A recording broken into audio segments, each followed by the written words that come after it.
स्वागत है दोस्तों। आज हम सभी सिद्ध और नाथ साहित्य के मूल अंतर को समझने की कोशिश करेंगे और वो भी आचार्य रामचंद्र शुक्ल की पुस्तक से। तो प्लीज़ चैनल को सब्सक्राइब कर लीजिएगा। शुरुआत करते हैं।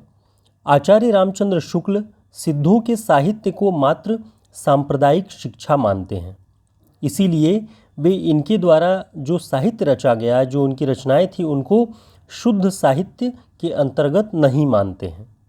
वो उसे केवल सांप्रदायिक शिक्षा मानते हैं, जिसमें तंत्र साधना और तमाम तरह की जो एक अदृश्य और रहस्यमयी जो शक्तियां हैं, उनकी शिक्षाएं दी गई होती हैं।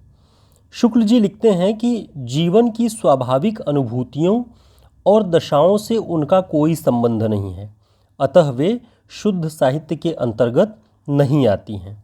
यानी जीवन से उनका कोई प्रत्यक्ष जुड़ाव सिद्धों की रचनाओं का नहीं होता है। वे मात्र एक रहस्यमयी सत्ता के प्रति तांत्रिक और जो एक तरह से आप ये मान लीजिए कि एक गुह्य साधना, जो ऐसी साधना जहाँ तक पहुँचना असंभव हो, उसके मार्ग को बतलाते हैं। शुक्ल जी लिखते हैं कि जैसे ज्योतिष, आयुर्वेद आदि ग्रंथ प्रचलित हैं, इनकी रचनाओं को भी इसी रूप में सांप्रदायिक शिक्षा के रूप में ही ग्रहण करना चाहिए।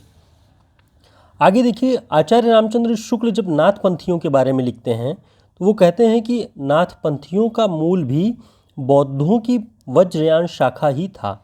जैसे सिद्धों के मूल जो उत्पत्ति और उद्भव का माध्यम बौद्धों की वज्रयान शाखा थी, उसी तरह नाथों का भी जो उद्भव हुआ वो उनका मूल भी बौद्धों की वज्रयान शाखा ही थी। नाथपंथियों में जलंधर नाथ ने सिद्धों की अश्लील और विभत्स विधानों से अपने पंथ को अलग कर लिया था।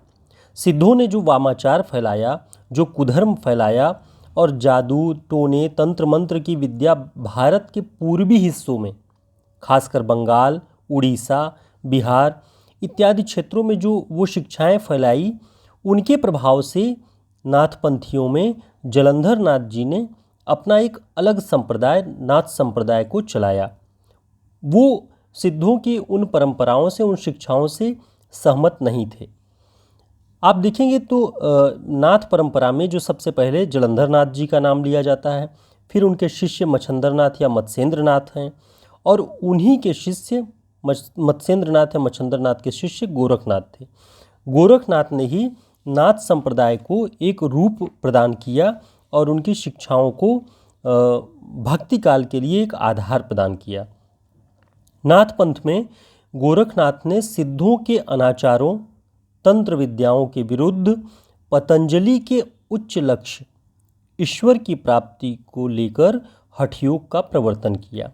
हठयोग नाथ पंथियों से जुड़ा हुआ है या नाथ संप्रदाय से जुड़ा हुआ है, ये आपको ध्यान में रखना है।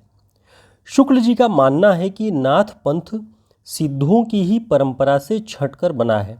हमने जैसा कि आपको बताया कि सिद्धों के वामाचार, उनके तंत्र विद्याओं आदि जो एक रहस्य लोक की शिक्षा थी, उन सब के विरुद्ध नाथपंथियों ने अपनी एक परंपरा निकाली।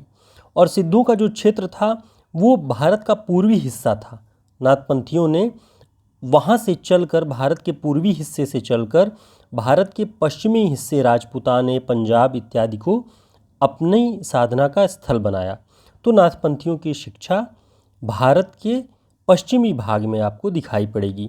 इसीलिए जब इसी परंपरा में भक्ति काल के अंतर्गत संत मत आगे बढ़ता है, तो उसकी भाषा के बारे में शुक्ल जी ने सदुक्कड़ी भाषा का उल्लेख किया है, जिसमें देखेंगे आप तो राजपूताने की भाषा, पंजाबी भाषा, सारी भाषाओं का एक मेल और खिचड़ी दिखाई पड़ती है। इसलिए उसे पंचमेल खिचड़ी या सदुक्कड़ी भाषा कहा गया।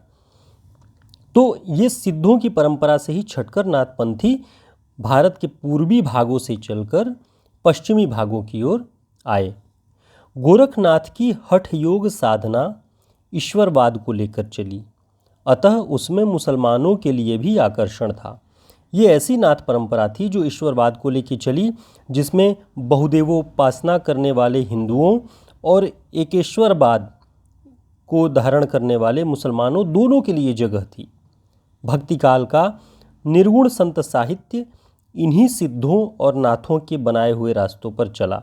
आगे जब हम देखेंगे संत मत का जो निर्गुण मत आगे बढ़ता है उसके विकास के बारे में जब हम पढ़ेंगे तो हम देखेंगे कि इन्हीं सिद्धों और नाथों की परंपराओं का, इनकी शिक्षाओं का पूरा प्रभाव आपको भक्ति काल के अंतर्गत संत मत में और वो भी निर्गुण साधना में दिखाई पड़ेगा, जिसकी परंपरा में कबीर आदि का नाम लिया जाता है। तो इन्हीं की सम्मिलित शिक्षाओं का असर आपको कबीर, दादू, रैदास आदि की शिक्षाओं पर दिखाई पड़ेगा।